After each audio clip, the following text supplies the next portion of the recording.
What are you talking about? The whole thing. It's what the... Fucking hey, man. Glad to see you guys. You guys are fucking dangerous. Look at this guy. He's got respect for the door. There's 4 million people coming in.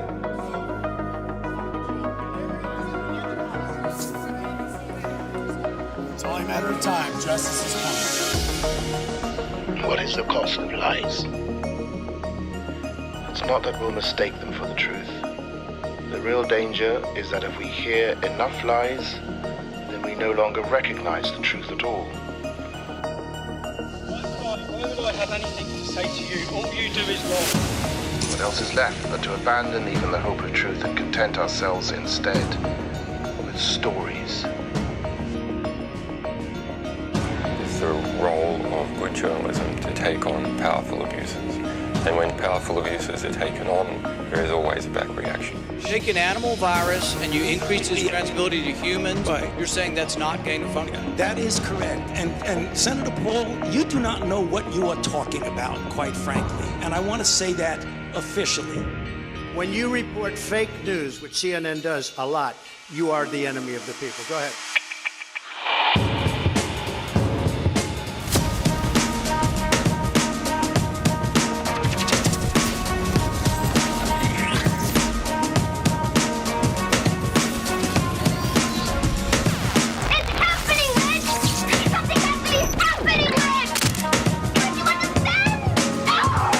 About is the reality of goodness, not the perception of it. And what I see all over the place is people who care about looking good while doing evil. Fuck them. Okay?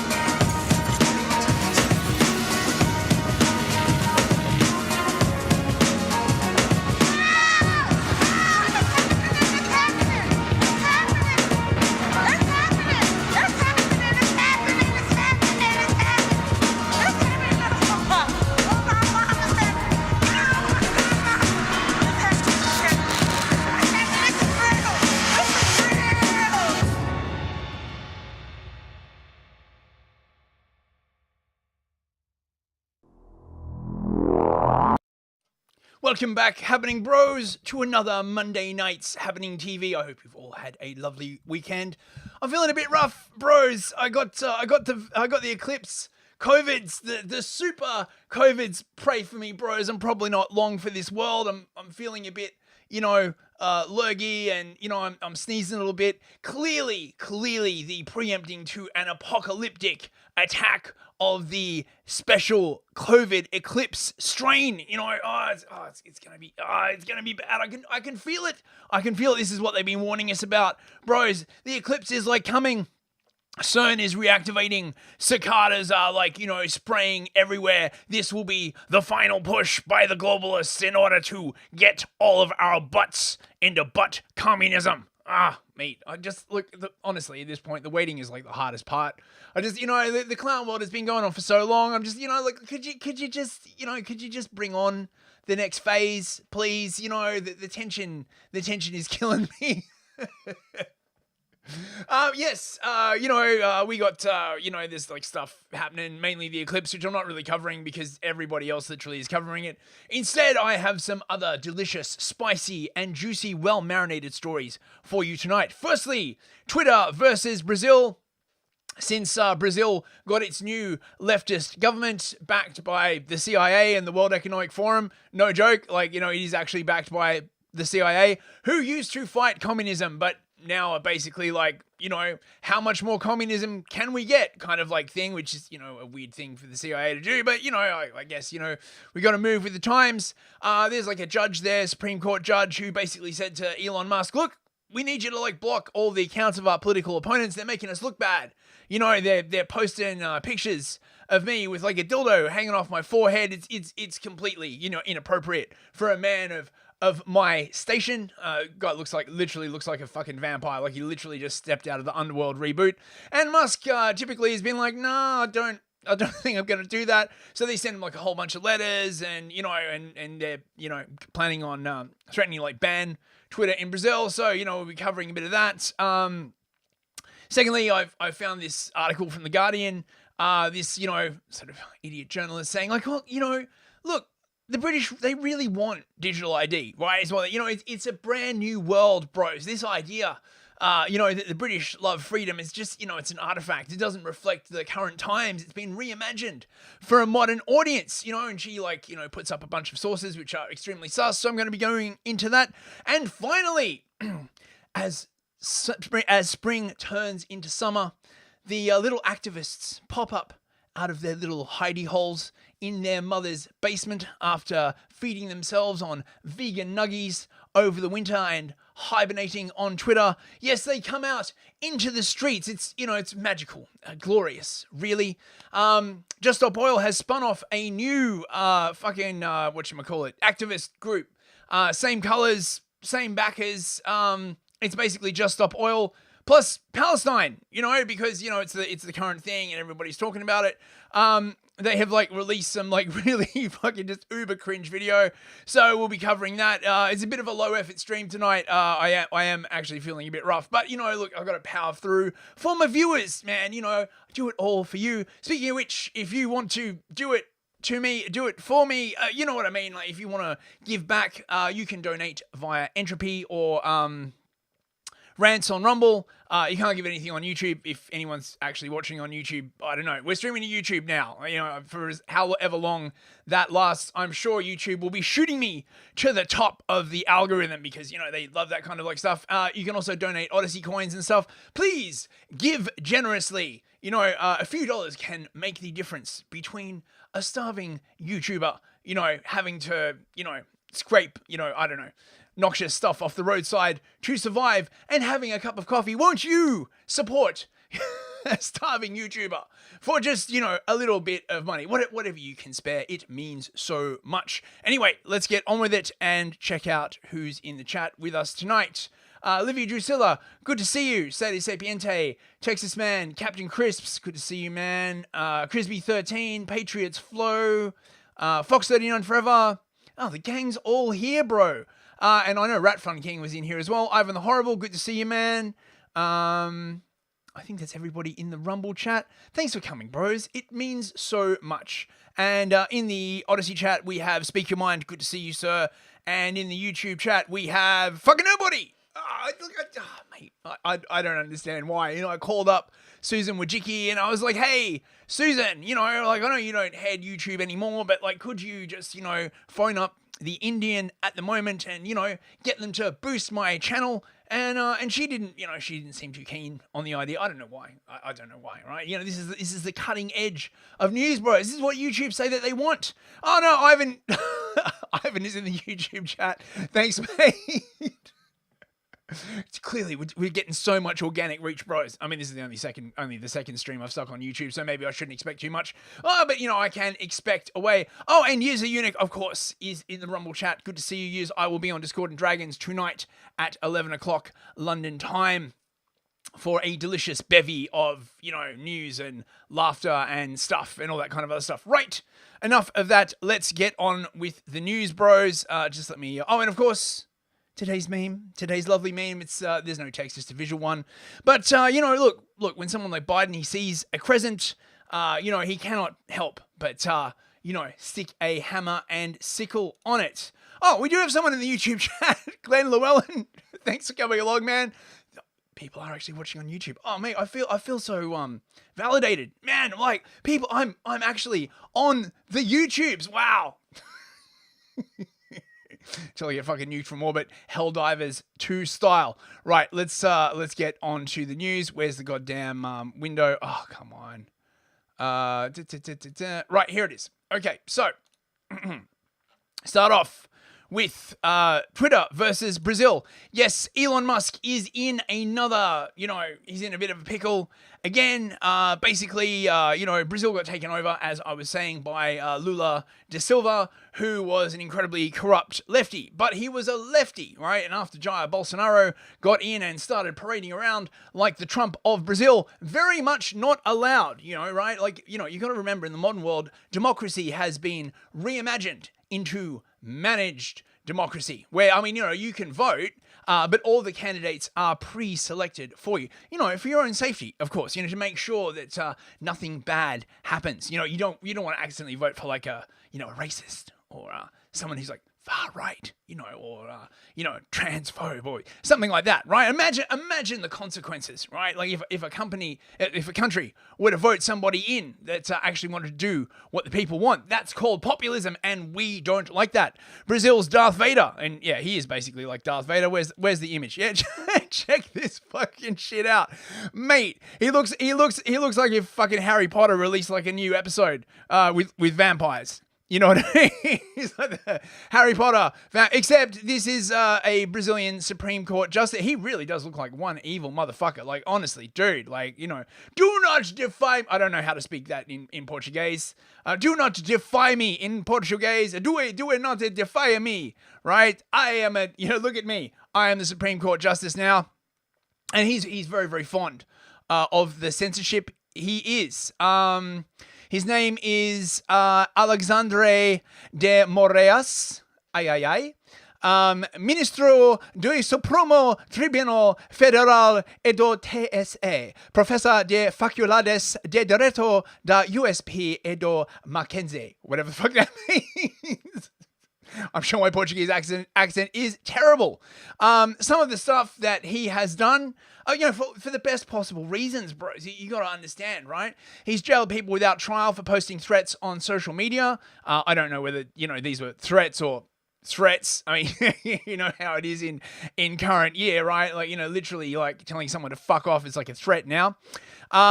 Helped sentence a sitting congressman to nearly 9 years in prison for threatening the court. Ordered raids on businessmen with little evidence of wrongdoing. Suspended an elected governor from his job. And unilaterally blocked dozens of accounts and thousands of posts on social media with virtually no transparency or room for appeal. Right, so average democracy enjoyer in 2024, basically, right? It's democracy, bros. In the hunt for justice, after a riot this month, he has become further emboldened. His orders to ban prominent voices online have proliferated, and now he has the man accused of fanning Brazil's extremist flames, Jair Bolsonaro, in his crosshairs. Last week, De Morales included Bolsonaro in a federal investigation, which he is overseeing, suggesting that the former president inspired the violence. Now, in case you're not aware, Brazil had their own January 6th, bros. Oh, it was the worst thing ever, mate, right? It's worse than the Brazilian version of the Holocaust, which I presume would be El Holocauste, or whatever, right? Basically, they took exactly the same playbook that they were using in the US and applied it in Brazil. Not surprising, given that the CIA is down there. Wait, I've actually got a clip. Here's Bernie Sanders talking about how the DOD and the CIA went down to Brazil to ensure election integrity, bros. And by the way, in fairness to the Biden administration, before we talk about their relationships with progressive governments, they have, and I think in an unusual way, sent the CIA and sent the Secretary of Defense down to Brazil. Yeah. Over the last several months to make it clear that they did not want to see a rigged election or a coup. And that's what the Biden people did. And I appreciate that. And that's what the Biden people did. And I appreciate that. Fucking mate, what a regime shill is Bernie. So, anyway, back to the original thing with him and Twitter. So obviously, free discourse cannot be allowed in such an environment. You never know what people might be saying. If they're saying stuff, they might be doing stuff. And if they be doing stuff, then how are you supposed to get the communist revolution happening, bros? Brazil's activist Supreme Court Justice Alexandre de Moraes has ordered an investigation into Elon Musk after the billionaire vowed to defy a court order as part of an ongoing probe into social media accounts allegedly spreading misinformation and hate speech. Yes, we've heard this song and dance before, bros. A cha-cha-cha. It's the misinformation shuffle. Got some people saying shit you don't like. Oh, it'd be a misinformation crime. You're a information phobe, or, just say whatever. At this point, just say whatever. Just lock him up. Oh, he said a thing. Is that actionable? Yeah, it sure is. I don't like him. Right? the flagrant conduct of obstruction of Brazilian justice, incitement of crime, the public threat of disobedience of court orders, and future lack of cooperation from the platform are facts that disrespect the sovereignty of Brazil. Brasilia, wrote Moraes, who Musk called Brazil's Darth Vader. Pretty good joke. So this basically all came out after Michael Schellenberger released the Brazilian Twitter files. Wait. I've got this somewhere. Here we go. Right, yes. Brazil is engaged in a sweeping crackdown on free speech led by Supreme Court Justice Alexandre de Moraes. He has thrown people in jail without trial for things they posted on social media. Oh, so it's basically like the UK, just a couple of years behind. Oh, Starlight's21 in the Rumble chat. Good to see you. And I don't suck at life. Janice is in YouTube chat. Good to see you, man. Anyone else in the YouTube chat? I think that's everyone. Right. Now the Twitter files released here for the first time reveal that Damares and the superior electoral court he controls engaged in a clear attempt to undermine democracy in Brazil. You don't say. Wait. So is the stream working? Was there problems with the stream? Let me know, bros. We're streaming to like 3 different platforms. If one isn't working, just switch to another, right? So he illegally demanded that Twitter reveal personal details about Twitter users who used hashtags that he didn't like. Okay. Average democracy respecter right there. Demanded access to Twitter's internal data in violation of Twitter policy. Now, of course, you gotta remember, right? Like the way this whole thing works, right, is that any sort of like friendly country that manages to get access to Twitter's internal data or manages to get a line into like, in fact checking in place, it will immediately be swamped by all the other Western governments. They're just trying to get this in, just get one attempt in so that they can all pile on. He sought to censor unilaterally Twitter posts by sitting members of Brazil's Congress. Oh, that's not very democratic. And sought to weaponize Twitter's content moderation policies against supporters of then President Jair Bolsonaro, who, of course, is a massive racist and basically Brazil's Trump and is everything bad about the world, bros. I know, because CNN told me so. Probably. I don't know. Or whatever the Portuguese version of CNN is. CNN al portuguese. I don't know if they say I in Portugal. Yeah, fuck it, in Brazil. Yeah, fuck it, right. In my mind, they do. Apologies, any Brazilian bros who are watching. So yes, they demand massive censorship powers, disinformation and fake news. Look, it's the same shit. It's the same shit, different weekend. Basically, the commies got in. They've undermined the Supreme Court, and now they're throwing their weight around, basically being like, oh, you better censor all this stuff that we don't like because, it'd be hate speech and misinformation and all that shit. Teabagging Therapist, good to see you, man. So yes, you can read the full Brazilian Twitter files if you like. So to get onto the most recent thing. So on April 6th, the Brazilian court ordered that X Corporation, formerly known as Twitter, I'm not calling it X, you can fuck off, I'm calling it Twitter, announced that a Brazilian court had forced it to block certain popular accounts in Brazil, and less than an hour later, Elon Musk comes out and says, no, I'm going to defy the court order and I'm going to lift restrictions on all of the accounts that I have restricted so far. As a result, said Musk, we will probably lose all revenue in Brazil and have to shut down our office there, but principles matter more than profit. Now, I mean, look, say what you want about Musk, right? But it would be very, very easy for him to just basically do nothing and just be like, it's too much hassle. So, respect to the guy. Fedez, 1986, good to see you, man. Right. At any moment, Brazil's Supreme Court could shut off all access to Twitter for the people of Brazil. It's not an exaggeration to say that Brazil is on the brink of dictatorship. Wait, a dictatorship in South America? Well, that's certainly never happened before. Next you'll be telling me that in response to communist dictatorship, there's been like a takeover by a far right, military junta in order to fight back the communists. Good thing that's never happened before. Yes. So yes, Lula da Silva.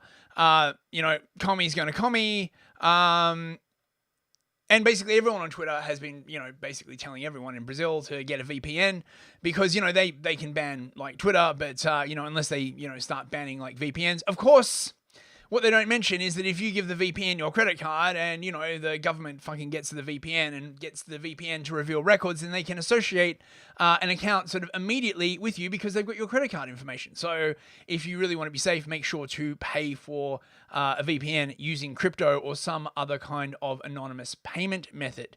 So yes, apparently Moraes has violated the Brazilian constitution. I don't really think they care about that, man. You know, like, look, who cares about the constitution anymore, right? Come on. Yes, Twitter files also reveal that Google, Facebook, Uber, WhatsApp, and Instagram betrayed the people of Brazil. If such evidence is proven, the executives of these companies behave like cowards. They provided the Brazilian government with personal registration data and telephone numbers without a court order and therefore violated the law. When Twitter refused to provide Brazilian authorities with private user information, including direct messages, the government attempted to sue Twitter's top Brazilian lawyer. So this is the game now. This is the game now, bros, right? Like any government that can tap into the sort of massive amount of data that you have to give all of these companies, you know, everyone from Uber to Facebook or whatever, you know, they can have at you. So, yeah, awesome. I can't wait for that to come to the West even more, I mean. Many Brazilians do not feel safe saying that de Moraes is a tyrant, and the only way to deal with tyrants is to confront them. No, the only way really to deal with tyrants is you need a military force to overthrow them. Sending them a harshly worded letter is not going to work. Sorry about that. It's not going to work. So there you go. We wait with bated breath to see what's happening. I believe that, you know, everyone's currently sort of in, you know, bunker down mode. Musk has said that he is going to release all of the stuff that the Brazilian Supreme Court has sent him, which presumably will further enrage them. It's going to be interesting to see what's happening, but, you know, it's pretty, you know, I'm respect to Musk for doing this, going up against the CIA effectively and the Secretary of Defense. And also, you know, just, you know, the globalists generally. So, you know, we'll see how that turns out. Right. Now you're all caught up, bros. Next. Excuse me for a second. Slurp.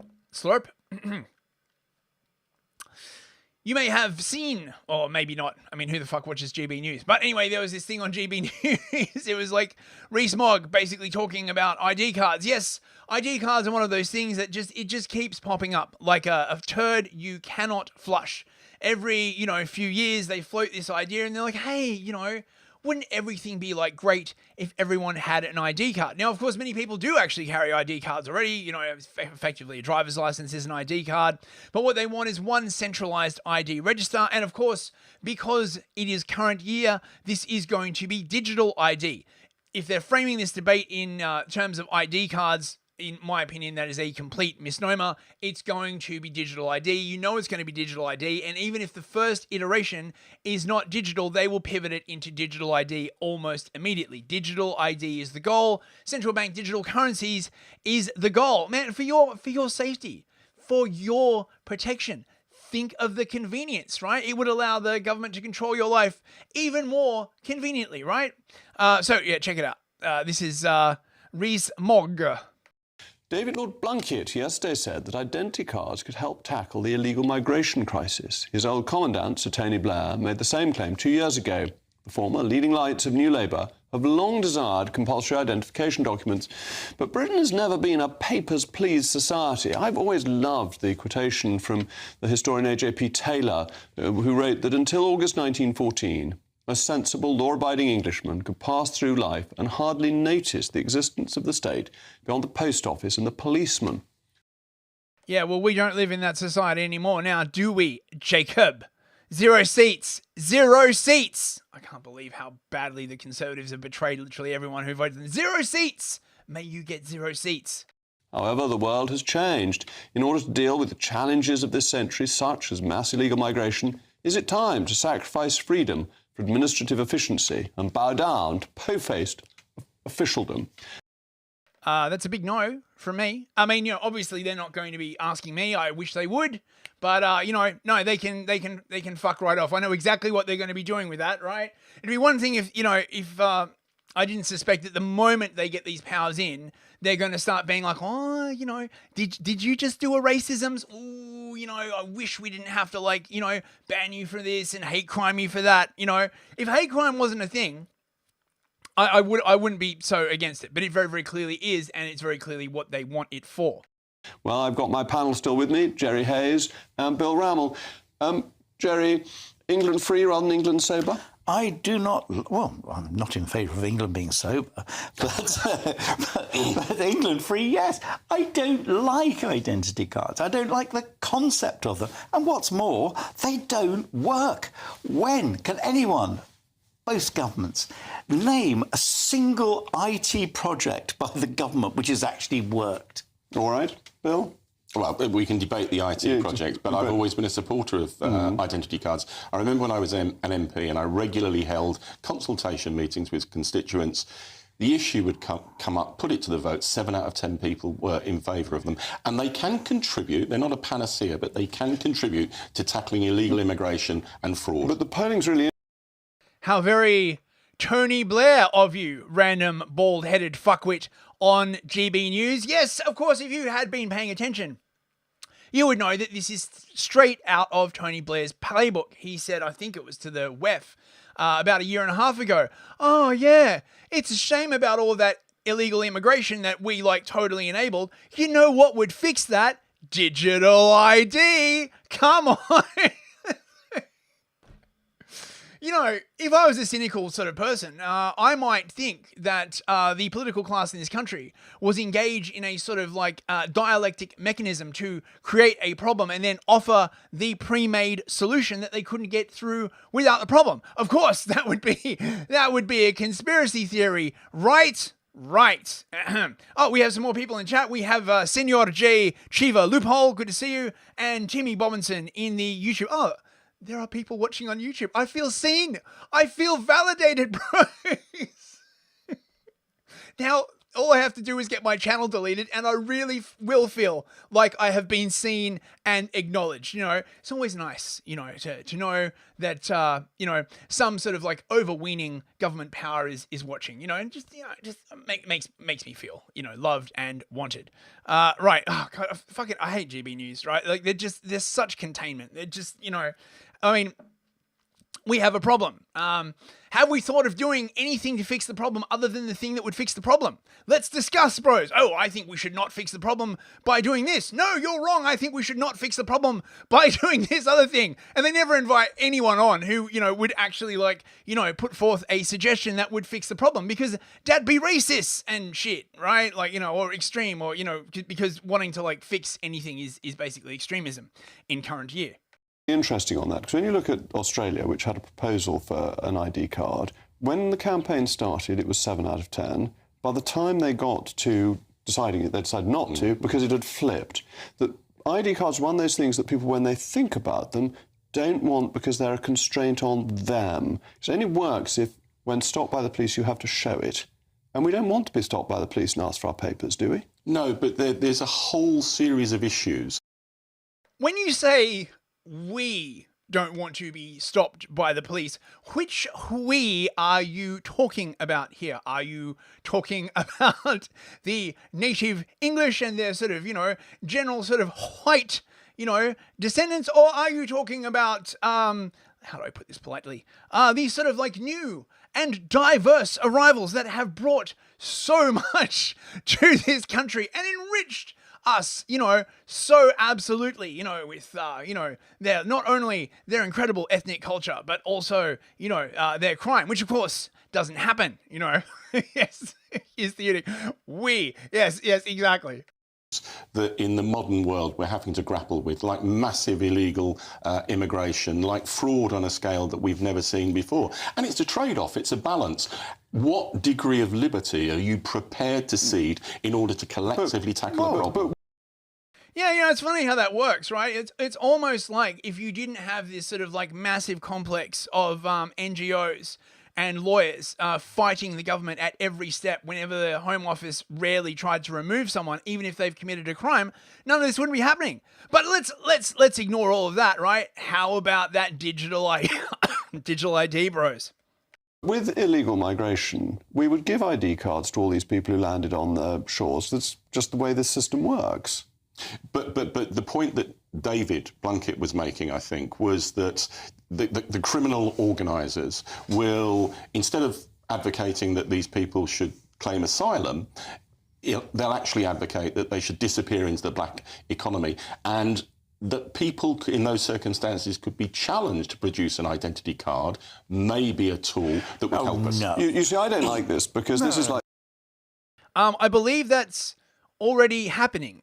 Or at least it used to under Theresa May. What they used to do is the border force used to go into these, like, places of work in, these, like, horrible places and, ask everyone who they were. What he's talking about are checkpoints, right? This is basically functionally what this guy's talking about. Oh, look, we'll set up a checkpoint at the police station, at the train station, and everybody who goes in has to show their ID.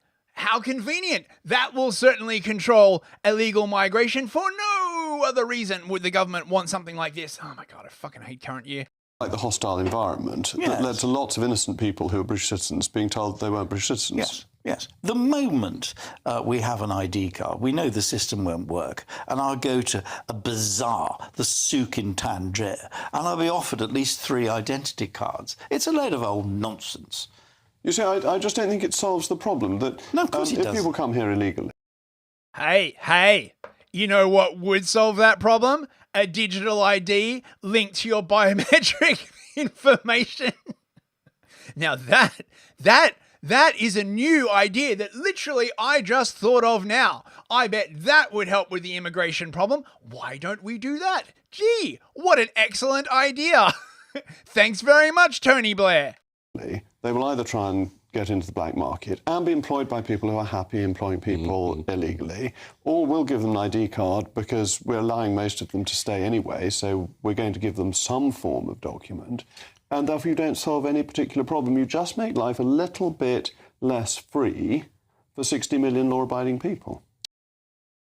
God, fuck off. All of you fuck off. Was that Rolf Harris? Look, if that was Rolf Harris, I'm cool. I'm cool with him. But the rest of you can fuck off. Anyway, oh my God, I just accidentally closed the window. Hang on a second, bros. Hang on a second. I've got to get this stupid freaking Guardian article up. Come on. Where is it? Right, here we go. Right. So, average Guardian journalist, having sort of, an average Guardian journalist day. Jacob Rees-Mogg is wrong. Britons do want ID cards. Yes, if the pandemic taught us anything, it is that Britons are absolutely chomping at the bit for ID cards and, lockdowns and more sort of like impositions on their freedom. They're absolutely gagging for it, mate. They can't get enough of it. Libertarian politicians like Jacob Rees-Mogg. Yeah, Jacob Rees-Mogg is a libertarian now, bros. Wow, that's pretty amazing. He he wants to abolish the government. Are out of touch with the public comfortable with sharing its personal data. Yeah, I mean, look. Oh my God, look at this Bint's picture. Oh, mate, fucking says like what?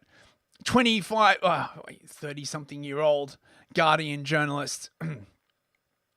Britain has never been a Papers, Please society, said Jacob Rees-Mogg, speaking on his GB News radio show last week. I've always loved the quotation from the historian A.G.P. Taylor, who wrote that until August 1914, a sensible, law-abiding Englishman could pass through life and hardly notice the existence of the state beyond the post office and policemen. Yeah, that must have been nice. I wonder what it was about the essential character of England back in 1914 that made that possible. I guess it's a fucking mystery, bros. We'll never know. It must have been something in the water. Or maybe, because the mobile phone hadn't been invented yet. It couldn't be any other reason, right? But the world has changed. The world has changed. It's current year, bros. It's, we're reimagining, right? You got to be progressive. It's time. Is it time to sacrifice freedom for administrative efficiency and bow down to po-faced officialdom? What prompted this rallying cry for freedom? Argues roasty Guardian journalist. A subject that has drifted in and out of public discourse for decades. Yeah, and nobody fucking wants it. But the government wants it, so they keep bringing it back up like a fucking lunch that keeps returning on you. Whether or not every Brit should be required to carry an identity card. Again, this isn't about a card. This is about the digital, infrastructure that would enable it. The first thing they'll do is they'll be like, hey, why don't you put the card on your phone? It would be so much more convenient after all. And then when we set up a police checkpoint, all you've got to do is tap it and you'll be good to go, bros, right? It drifted in again last week when former Labour Home Secretary David Blunkett challenged Keir Starmer to set up a national ID scheme to tackle the small boats crisis, which in turn prompted the usual lines of debate. Why don't you just start shooting them? Why don't you just use force? All you have to do is sink a couple of those small boats, right? And they would stop, right? Oh god, no, we can't do that. That'd be racist, Well, we better watch the entire country collapse. But I mean, even the small boats aren't even the bloody problem. The problem is the massive amounts of inbound migration that they're just doing nothing about. They could change that tomorrow. All they'd have to do is change the visa rules, beef up security at the airport. It would be a snap. They just don't want to. How would such a scheme even work? I don't know. Have you tried calling up fucking Tony Blair at the Tony Blair Institute for fucking what's his institute called? Tony Blair Institute for Global Change. I think for global change. Oh mate, I need that gif of SpongeBob doing the rainbow where it says gay. Because that's basically how this makes me feel. Would it constrain too many freedoms? Oh, come on. It's the government. You can trust the government, right? Who doesn't trust the government? Extremists. That's who. How expensive would it be? Who cares? They can just print money out of thin air. They will have as much money as they need for this scheme. I can guarantee it. Would it help the small boats crisis? Maybe. I mean, probably not, actually, right? But, maybe we could just try it and see, right? And then once we've got the digital ID in, it doesn't help the small boats crisis because essentially, Border Force is just basically a taxi service. They'll be like, oh, well, there's nothing we can do about it, right? Could a bungling government be trusted to get it right? Well, I'm sure you could trust the World Economic Forum to do this one well. When it comes to totalitarianism and authoritarianism, they're pretty good at that stuff, actually, But one thing though, Rees-Mogg is wrong, as are other libertarian politicians such as Liz Truss. Yes, Liz Truss is also a libertarian. Britain is a papers, please society. A YouGov poll, oh yes, YouGov, trusted amongst pollsters. The poll fucking taker that basically said every single time 72% of people supported lockdowns and more vaccines and fucking sticking a swab up your ass. Showed that a majority of public supported compulsory ID cards as well as CCTV cameras in every public place and a national database of citizens' fingerprints. Neither is Rees-Mogg preaching to his base. The same poll shows that Conservative voters were much more likely than the average to support these measures. Now, I was a bit sussy about this, so I thought I'd take a look at this YouGov poll. They do say check your sources after all. So this is from August 30 last year from YouGov. Britain's support ID cards, CCTV monitoring, and fingerprint database. Now, I just want to point this out. She is technically correct, the best kind of correct, but not by much. Okay, so here are the questions, right? Do people in the UK support monitoring all public places in the UK with CCTV cameras? 55% said yes, 36% oppose, 8% said they don't know. Now, you can say, yes, this means a majority of people support, but it's quite a small majority, and I would be willing to bet that the people who oppose are extremely vociferous in their opposition, right? So, it's one of those things. Oh, look, 55% of people, think that it's okay, and under democracy rules, that means we can force the other 45% of people to do whatever the fuck we want. Making it compulsory for every person in the UK to carry an official ID card, 54.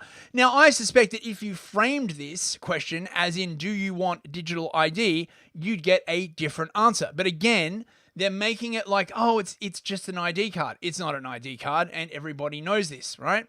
Keeping a record of every citizen's fingerprints, 50, it starts going down.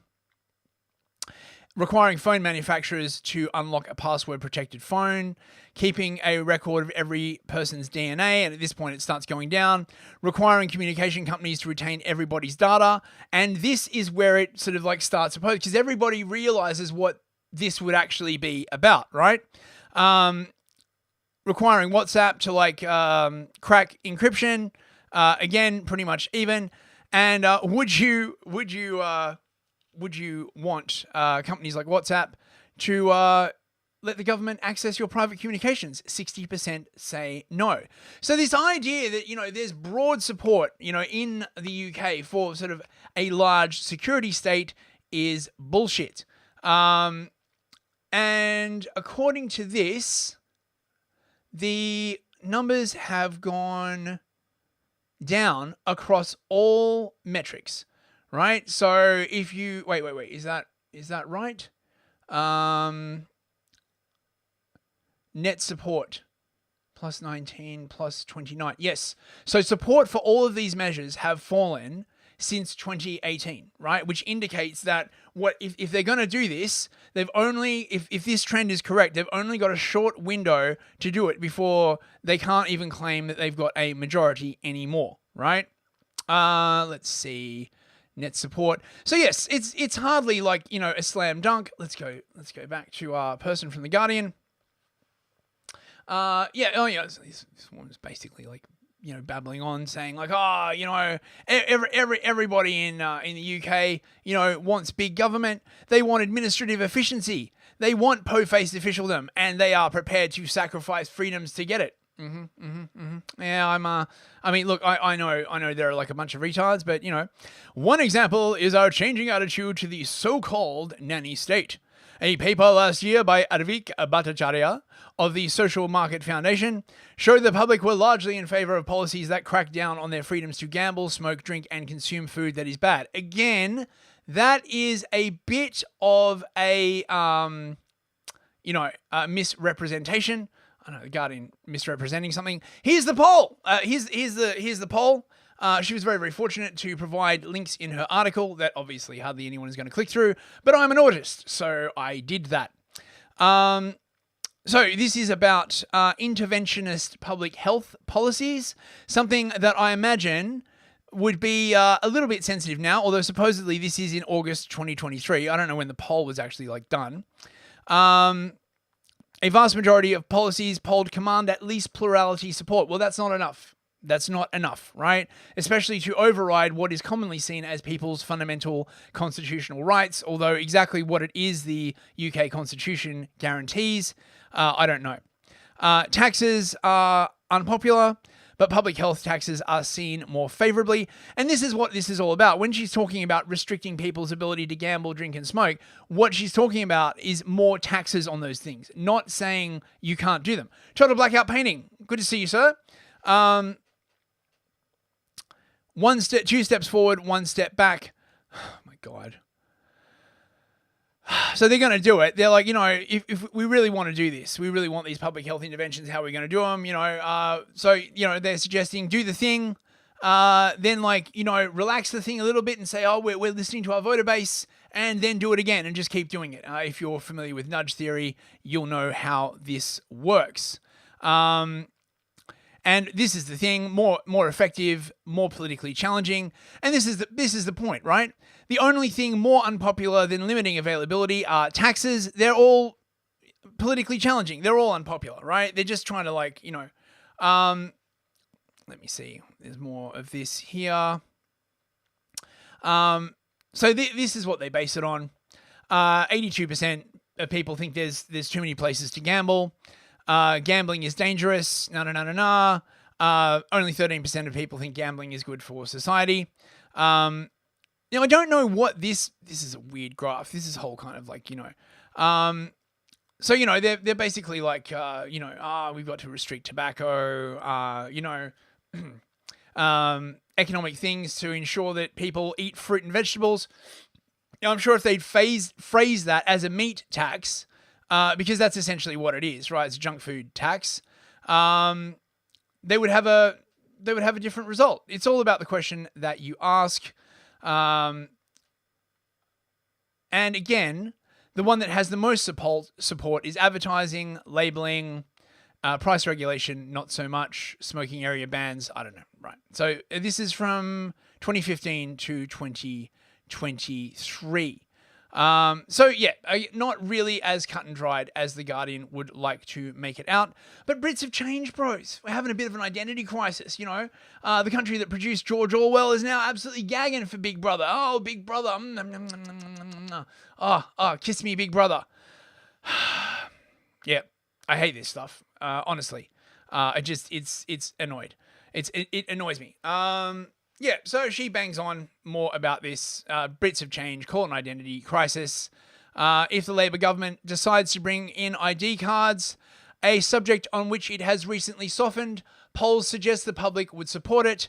So this is what this means. Labor's going to introduce digital ID. I mean, anyone who was paying attention already knew this, but, you know, this is how they signal these things ahead of time. I hope you are a nice digital public infrastructure enjoyer, because you're going to get it whether you enjoy it or not. Ugh, fucking gay. Anyway, enough of that. Now you're all caught up. Now you know what The Guardian is telling you to think. Right, let's on to something a bit more funny.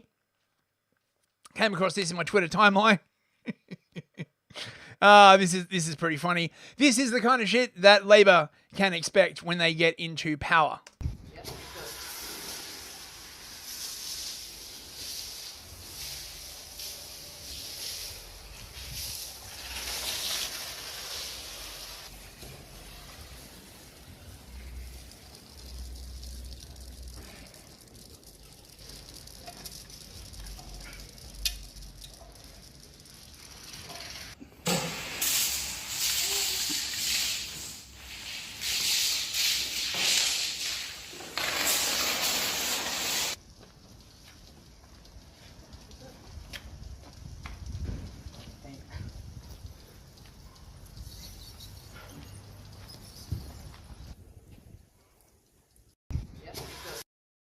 Oh man, how stunning. How brave. Labour or Tories, it all means genocide. Oh wow. If only we had, like, you know, a hastily formed revolutionary group backed by large amounts of unaccountable NGO money funded by international communists that could provide us with an alternative that didn't have to go through the polls. If only such a thing existed. But, you know, where are we going to get such a thing? Yes, this is youth demand. As you can see from their logo, they use exactly the same shade of orange as Just Stop Oil. They are basically Just Stop Oil plus Palestine, because, you know, Palestine is very, very big at the moment. But, you know, they're only partially about Palestine. They're also about stopping new oil and gas licenses, which, funnily enough, is exactly what Just Stop Oil was about. Funny that. What a coincidence. This is them getting arrested, you know, because why not? Thank you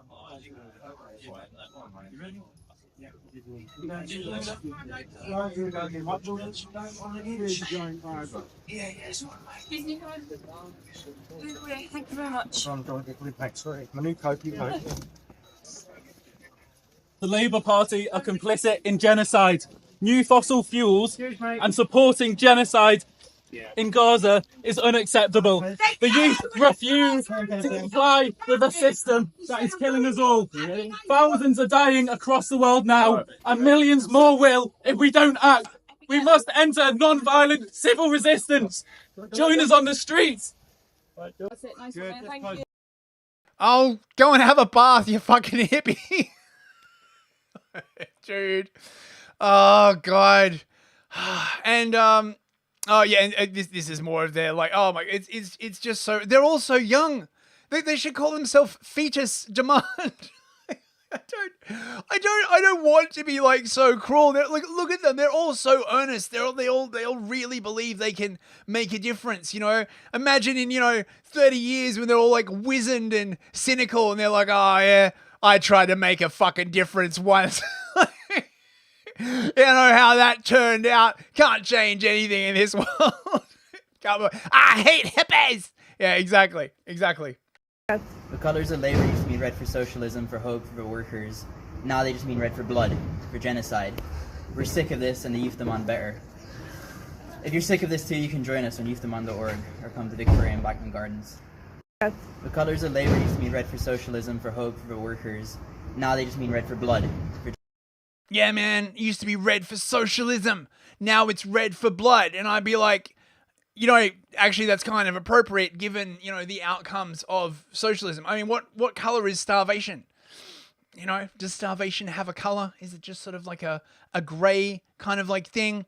Now, completely, right, organically, despite the fact that this group was literally only formed in March, I checked their Twitter bio. So this group is less than a month old. For some unexplainable reason, they're all over the TV news. Imagine how that happened. Man, wow, what a fucking coincidence. If I was of the conspiratorial frame of mind, I would think that a large part of the media establishment is merely containment and pushing these issues in order to give these fuckers visibility. Check it out. Now, joining us in the studio is Daniel Knorr. Daniel is from a protest group called Youth Demand and is joining forces with Palestine Action. Daniel, welcome to the program. Youth Demand, right. So do you want to explain to me, really, first of all, what Youth Demand hope to achieve? And when you say Youth Demand, are you much younger than other protest organisations? Hi, so thanks for having me on the show. I'm Daniel, I'm 22, and I'm a spokesperson for Youth Demand. Youth Demand is calling on the government to immediately cease the licensing of new fossil fuel projects and to revoke the over 100 fossil fuel licenses granted in the last couple of years by the Conservative government. We're also calling on the government to immediately halt the sale of weapons to Israel and the import of weapons from Israel. And what do you think will be the result of that? Hopefully it will be to limit human suffering around the world. We know that in Israel, these weapons produced here in the UK are... Yes. Ban fossil fuels. Limit human suffering around the world. I may be old, wizened, and cynical, bros, but I think there's a bit of a disconnect between those two things. But, I mean, you know, what the fuck would I know, right? Being used to bomb innocent to defend civilians. themselves, aren't I think what I'm asking for is very simple here. It's just to stop selling weapons to a country that the international courts have accused of genocide. You know, do you think somebody's brainwashed you about this? I don't think so. Every day I wake up and I see terrible, terrible images on my phones. Stop looking at your phone. I mean, there are pretty awful images everywhere you look on social media. You can't type. I get upset when they do that commercial about the donkeys. Yeah. I mean...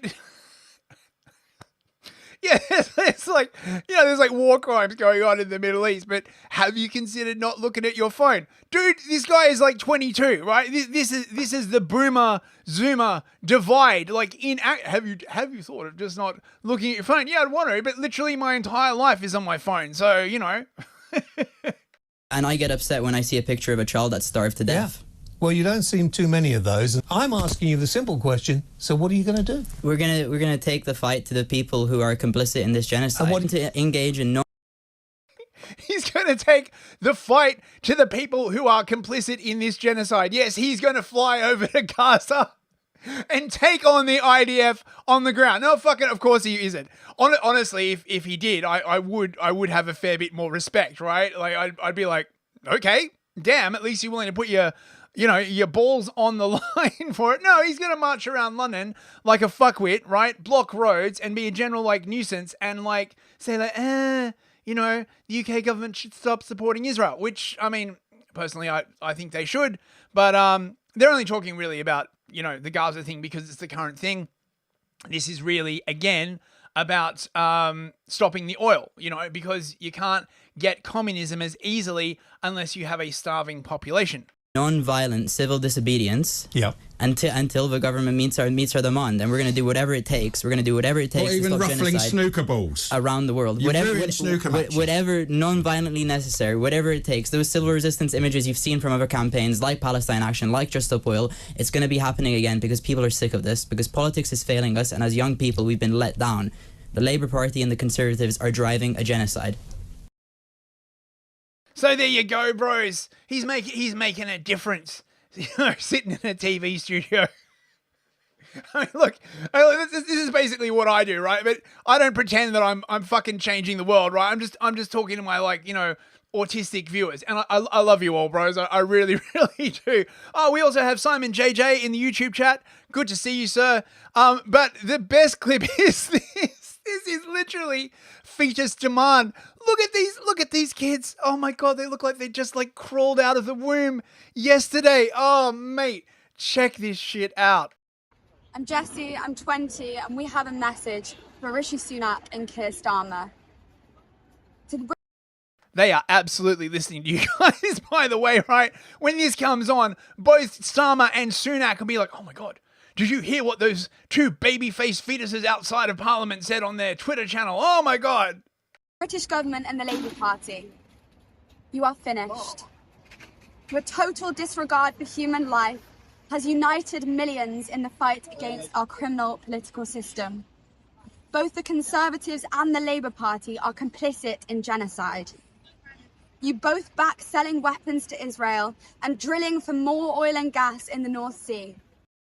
Now, again, if it were me, I would not link these two causes. They have literally nothing in common, right? Like, I suppose in their heads, it's all about, you know, how the exploitative nature of capitalism and the disdain for the value of human life that is hurting the whole planet. Oh my God, could you just go to university and do a history degree? Or probably woke university, probably you just do a history degree. You come out 4 years later and you'd be like, what's the main thing you learnt from studying 4 years of history? And they'd be like, white people did it. No, that's not, whatever, man. Who needs universities, right?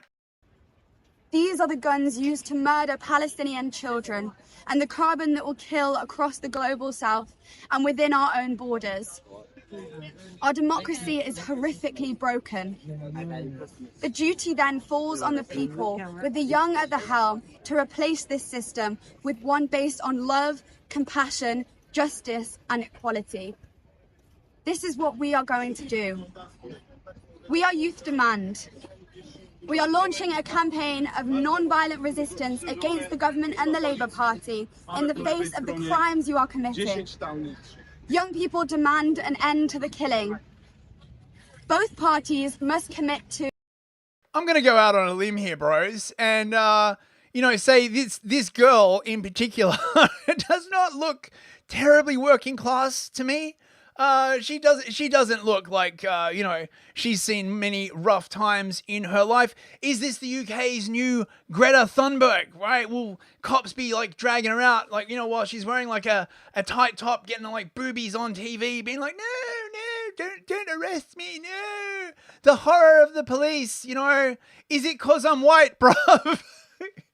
Will she be lying in front of, black gangs like looting Oxford Street, being like, I will protect your black lives with my body and my boobies, make sure that the police do not attack our black brothers and sisters. Yeah, I mean, look, again, champagne socialists, I'm not the first person to comment on this. I think fucking Orwell talked about this a lot.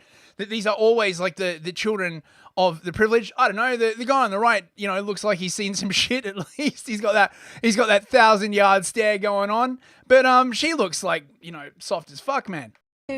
Imposing an immediate two-way arms embargo on Israel and stopping the development of new oil and gas, including the licenses granted since 2021.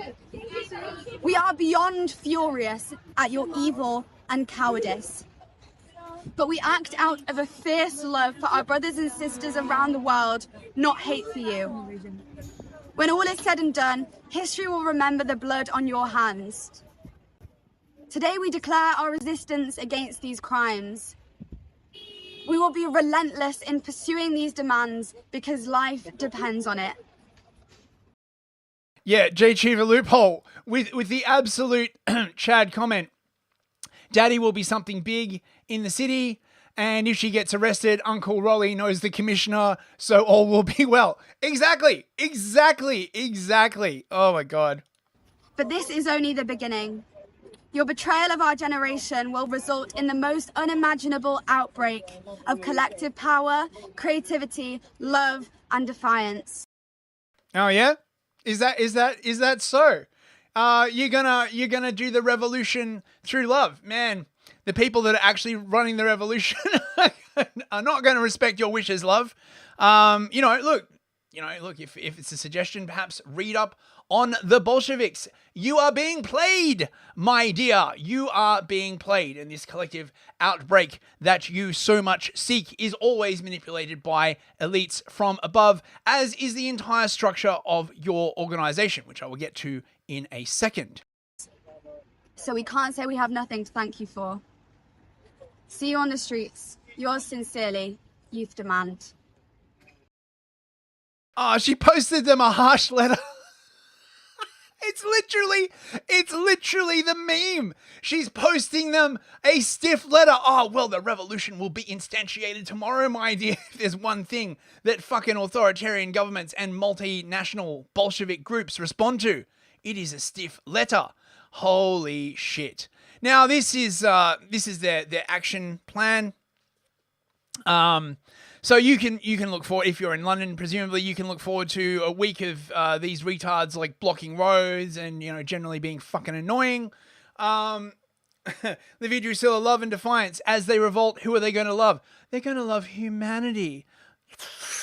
Livia, it's like, you just gotta... It's just not enough love. If everyone would just, love one another, man, the world could, change tomorrow, bro. Fucking hell. But I mean, look, man, oh, fuck. Man, shit, when I was in my early 20s, I was a complete fucking retard as well. So, I mean, I can't be too hard on them. But I will be, because it's funny. This is their website. Youth Demand. And what are they demanding? To have a wash, to, study elite theory. No. You can join. I wonder if any based anons are joining up, news and press, but what is more interesting is this little thing down here. Wait, where is it? Where is it? Action Network. See this thing, Action Network? Well, Action Network is a massive NGO, right? That basically supports setting up these little sort of, protest cliques all around the world, powering you to inspire action. Supported by the Democratic Party in the US, the AFL-CIO, which is America's largest labor union foundation, the Daily Costs, Black Lives Matter, of course, they are still around. The EDF, the Environmental Defense Fund, I don't know who they are, but I can guess. And they offer all of these flexible tools to get your message out: mobile messaging, email, fundraising, automation, events, petitions. So this is basically like a shop that you can use to set up your little protesty thing. Let's see. They've been around for 10 years, so about 2014. So there's no telling the kind of damage that they have been doing. So not organic really at all. I think what's happened is that, Just Stop Oil has run out. It's got to the end of its runway. So they're like, oh, well, let's spin up a new version, because that's how they do. Action Network tools are made for and with teams of people-powered organizations that want to build broad support and foster deeper relationships with supporters. Our tools are made to help you capture a moment, rally supporters to your cause, and sustain relationships with activists to build stronger organization with lasting impacts. Since launching in 2012, Action Network tools have helped the Women's March mobilize huge rallies across the globe, helped the Democratic Party raise millions for candidates, and much more. Nothing sussy about that at all. I'm sure, bros, that they would help any movement that wanted to protest. I don't think they're left-leaning. I'm sure the white well-being movement, I'm sure they would happily support these people. And of course, they have to have a circular thing, because it's all the rage now. Design, develop, deploy, improve. Design, develop, deploy, improve. Cooperative development. Apparently 12,000 progressive groups are using this, so they must be globally a massive tool, funded by massive tools, presumably. This is the AFL-CIO, US's largest trade union organization. So they're right. So look forward to fetus demand at your next rally. I'm sure to be covering this, because every summer these retards come out and it's always hilarious. Watching the public get progressively more and more pissed off with them, and it should be enjoyable. Right.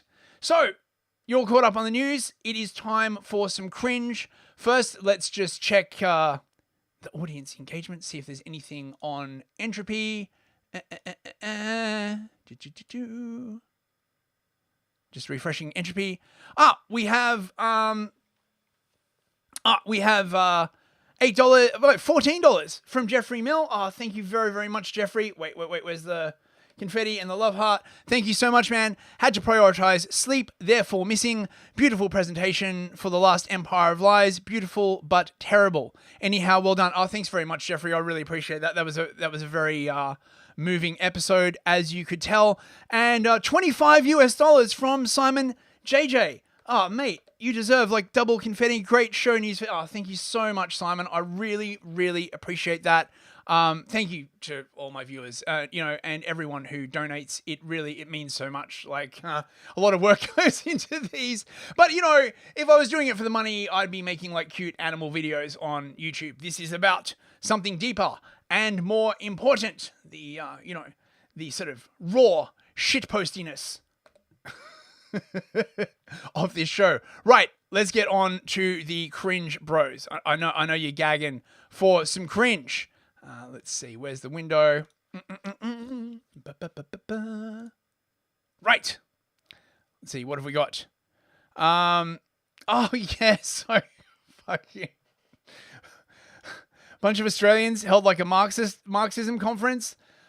Mate, is there anything more cringe than Marxist? I mean, look, I know the right can be like fucking cringe, but man, I think in terms of cringe, the Marxists, they really take it, man. Maybe they disagree. Maybe cringe is in the eye of the beholder, but whereas the right, they tend to be sort of like, they look just sort of really downtrodden and like, whereas, the Marxists, they're all sort of like full of hope and like, we's gonna change the world, bros. Anyway, check this out.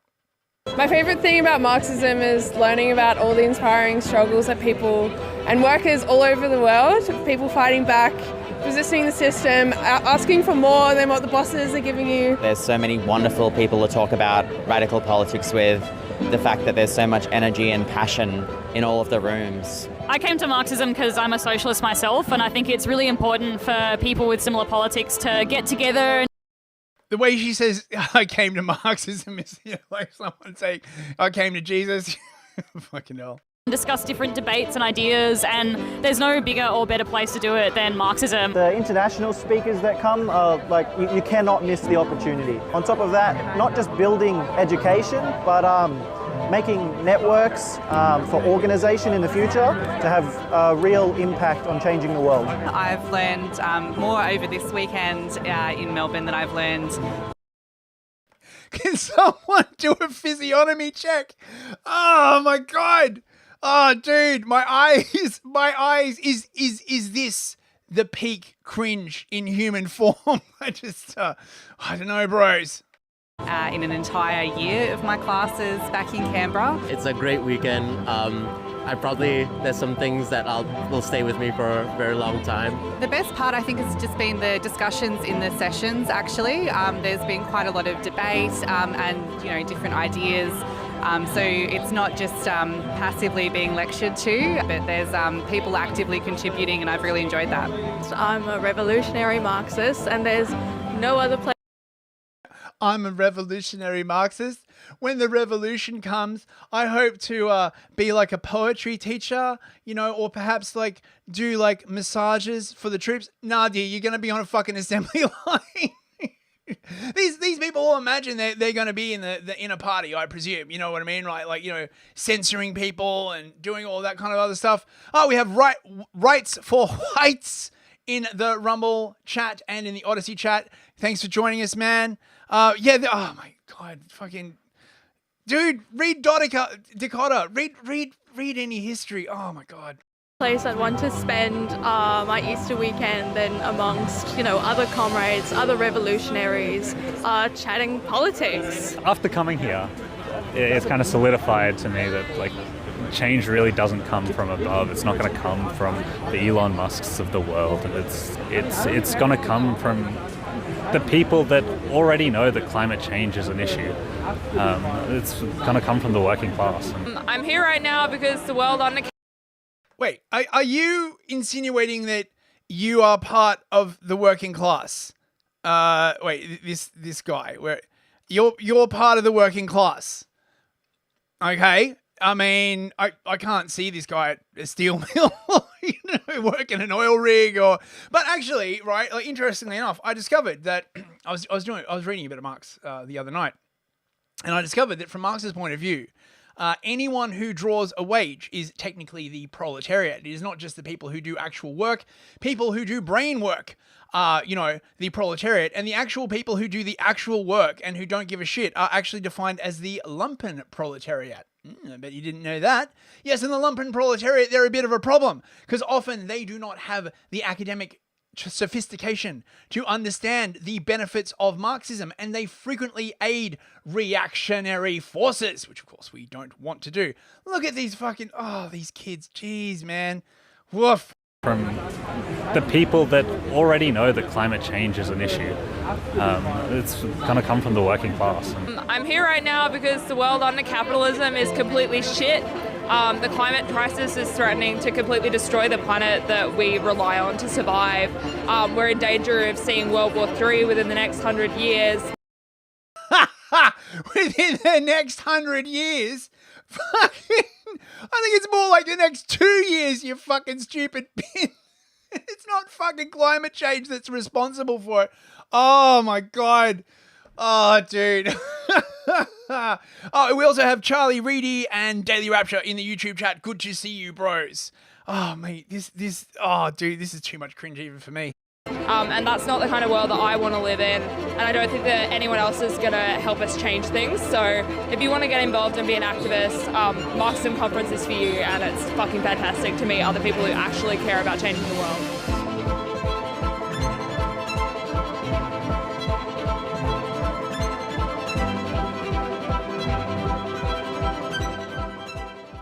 I've heard it said that this conference actually caused the entire IQ of the Melbourne metropolitan area to dip by a full 5 points.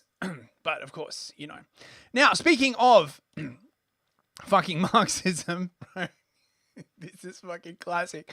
Here is a fucking socialist professor, right, explaining how you would make a PS5, a PlayStation 5, under socialism, right?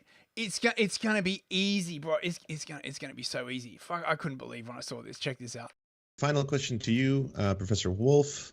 Under your system of worker cooperatives, would I still get my PlayStation 5? Absolutely. You'd have to struggle a little bit for it. You'd have to talk to your fellow workers. You'd have to talk about the distribution of income. You'd have to compare your desire for PlayStation against all the other interests of all the other people. It wouldn't be something you worked out on your own with your particular boss in any way. It would have to be a democratic decision. You'd have to come to terms with that the way you do with democratic decisions now in our society to the extent that we have them. Final. That's a lot of words for no, and you wouldn't have time to play PS5 because you'd all be starving. Yes, physiognomy check. Physiognomy checked out. Why would you want a PlayStation 5 after all? When you could be serving communism. Bloody hell. This is weird. This is, I guess, the kind of stuff people are starting to lose their shit with all the protests. I believe this is recent. Somewhere in America, this is allegedly a Lockheed Martin employee, losing his shit when blocked by the road.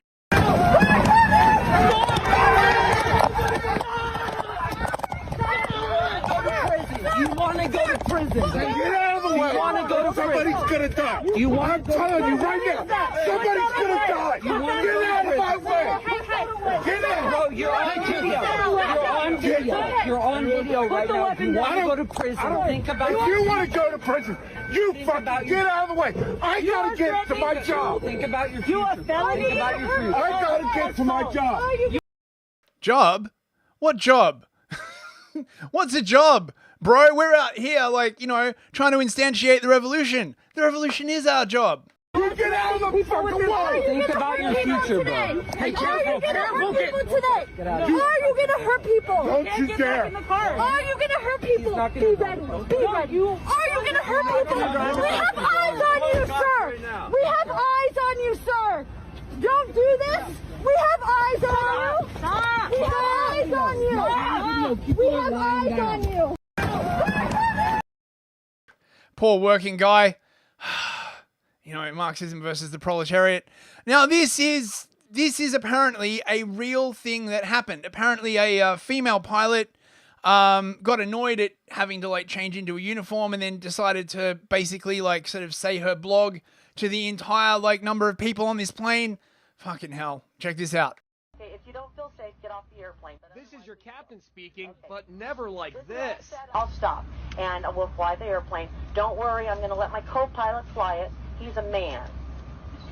Okay? It's a total meltdown. The pilot boarded in her street clothes and addressed the passengers over the intercom. Passenger Pam O'Neill couldn't believe what was happening. She said, let's take a vote. How many of you would like to take off now with me dressed as I am, or would you prefer that I take 10 minutes to get changed into my cute little uniform? Then she started talking about her divorce and political candidates, and the minute she mentioned that, a gentleman stood up and just yelled, "Whoa, enough, you're scaring me." Another passenger, Randy Reese, got up to leave and gave a running commentary on social media. Pilot also insulted a couple on board. Did I offend you? Okay, so did I purposely offend you? I did. The answer is yes. Flight attendants, please disarm doors. After 20 passengers insisted on getting off the United Airlines flight, the pilot quietly left the aircraft. Okay, if you don't feel safe, get off the airplane. But otherwise, we can go. This is a great advertisement for United Airlines. J. Chiva Loophole says, this was a while ago. Right, it only came across my timeline today. Latest trans cringe for everyone. Apparently saying that people pass now is also transphobic, but I mean, I think breathing is transphobic. I don't know, like, you know, I just like to relax on the couch and, you know, just sort of be transphobic, you know, without doing or saying anything, you know. It's very, very low effort.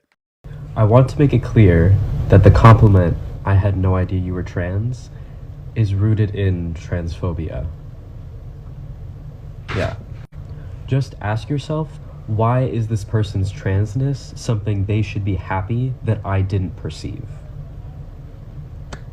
It's kind of like, it gets handed to you on a silver platter. Like, yeah.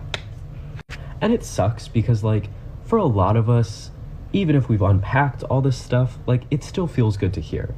But I think collectively, we need to find better compliments and unpack the ones we give to trans people, as non-trans people, or even as trans people ourselves. And then always take into account the fact that some trans people do not give a shit about passing. So, is your compliment even relevant to them? Continue to uplift and compliment trans people, just find better ways of doing it. We appreciate you. Yeah, nah, I don't think I will. Thanks. Now here is a bit of a white pill. This is former Italian health minister Roberto Speranza, who enforced vaccinations and is now so unpopular in Italy, he literally can't go anywhere without a crowd of people forming around him, calling him a murderer. Oh, this makes me warm inside, bros.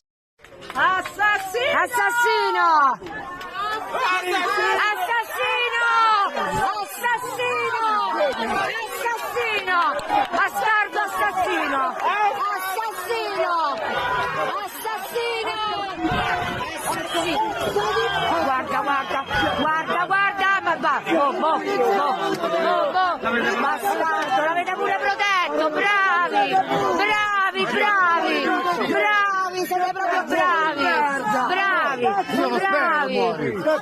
Speriamo che muori! Bravi, sei vaccinato, Campi? bravi, siete proprio bravi! Ma stasera, sti figli, come li guardate in faccia? Come li guardate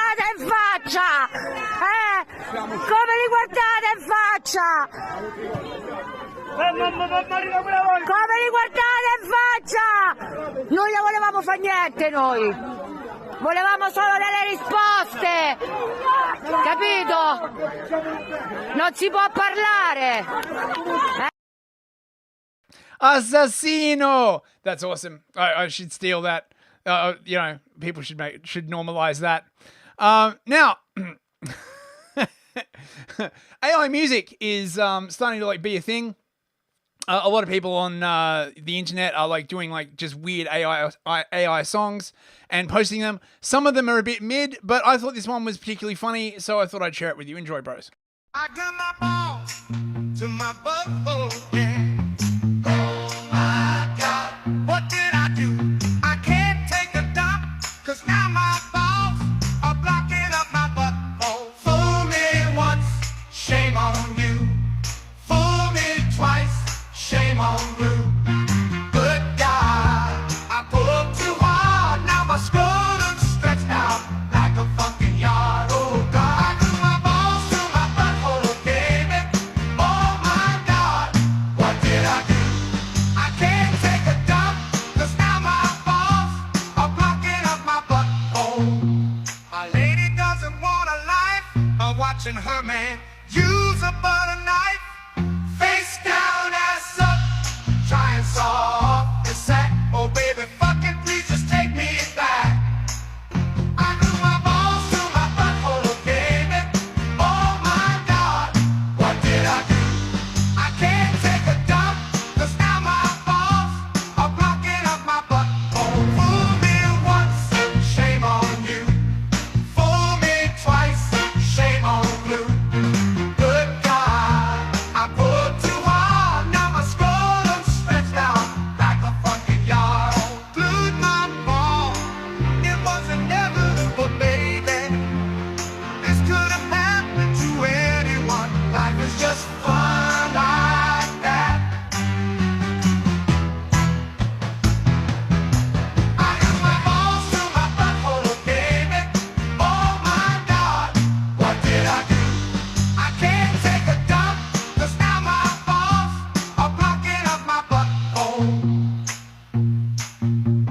Good God, I pulled too hard, now my scrotum's stretched out like a fucking yard. Good God, I pulled too hard, now my scrotum's stretched out like a fucking yard.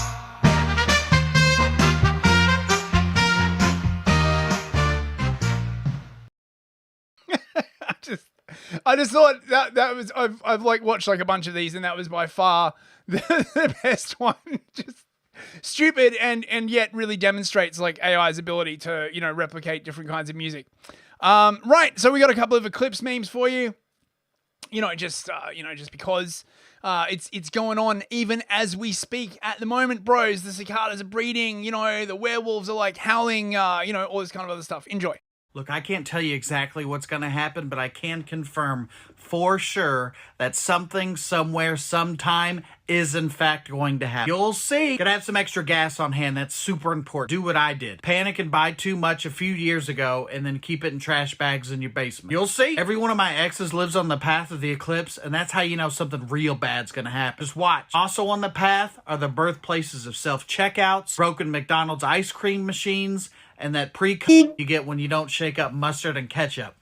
Ugh. You just gotta watch. You'll see. You think it's a joke, but you won't be laughing when the guy next to you starts growling and ripping his clothes off just 15 seconds into the eclipse. Now you're staring down a pop-up werewolf, and the only weapon you have is a Lime-A-Rita and those dumbass glasses you're wearing. You'll see. Just watch. NASA has admitted they're launching rockets into the moon, and I've confirmed that their actual target is the sun, but I think we all know the moon's gonna jump in front of it like, no! Just wait. I have a short 5-hour video on my YouTube explaining all of this. For further information, check out Project Blue Book, the Alan Parsons Project, and Project Runway before they take this video down. Look, all I know is everything is a conspiracy, and I find joy in nothing.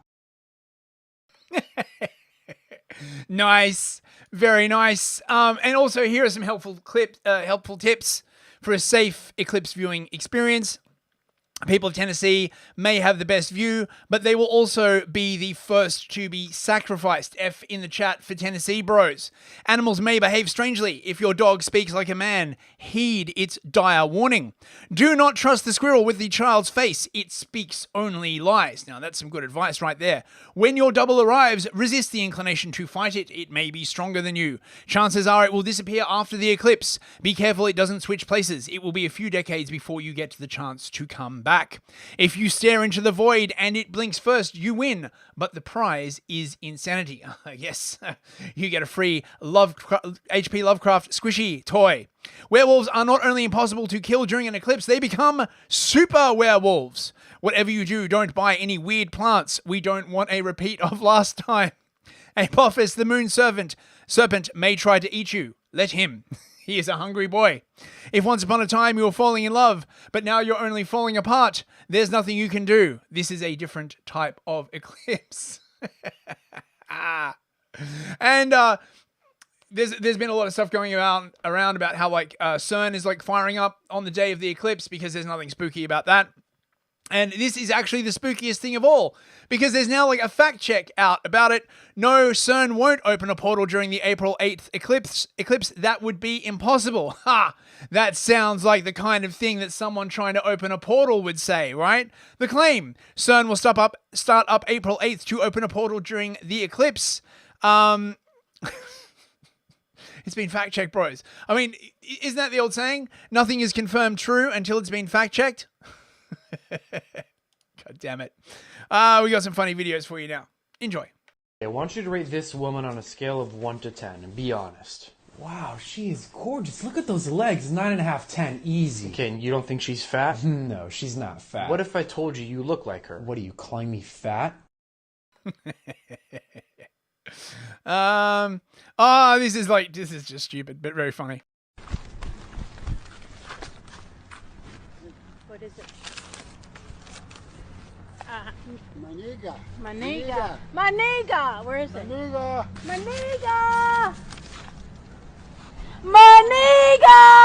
I don't have a very loud voice. I'm sorry. Maniga. They started yelling it to a group of black people. Did you see that?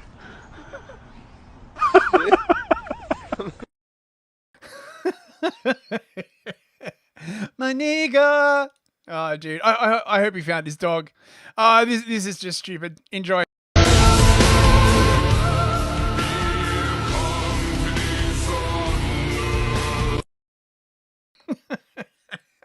I think someone just did a hate crime while shopping there, bros.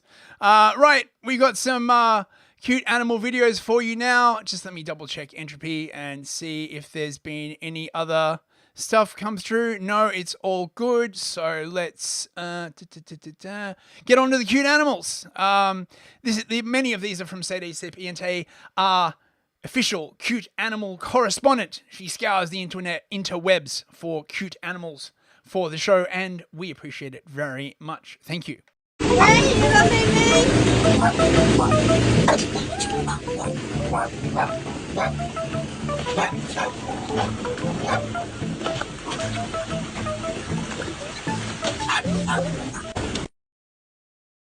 Aw, I love Shebas. Right, what else have we got here? A multitude of cats.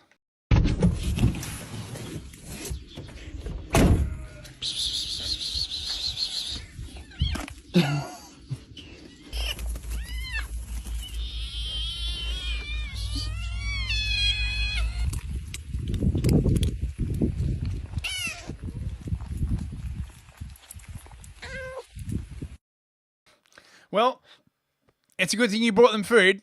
Otherwise, they could have gotten quite aggressive. Those kittens have very, very sharp claws. I don't know what this is. Oh, I think it's a happy doggo. 它自己也太搞笑了，看它怎么走的呢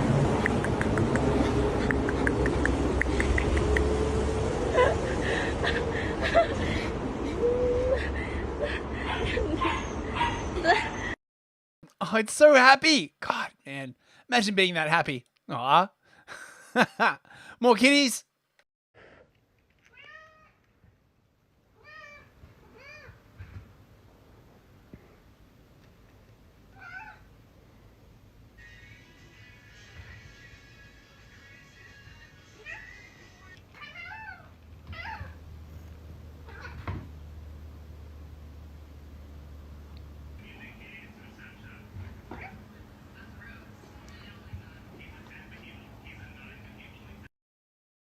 The cat with the bauble. What else have we got here? Anteaters are cute. I didn't realize.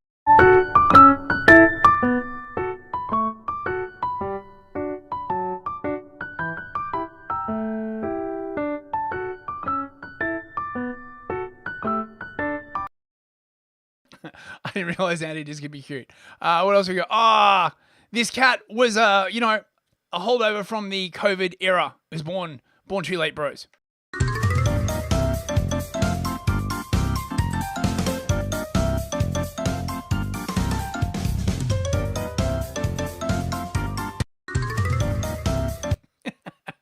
Aww.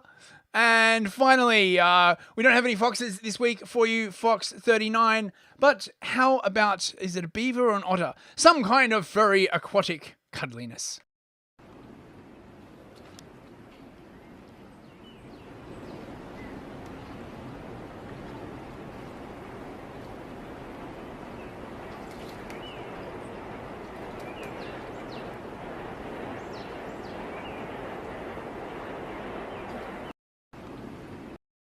Aw, so cute.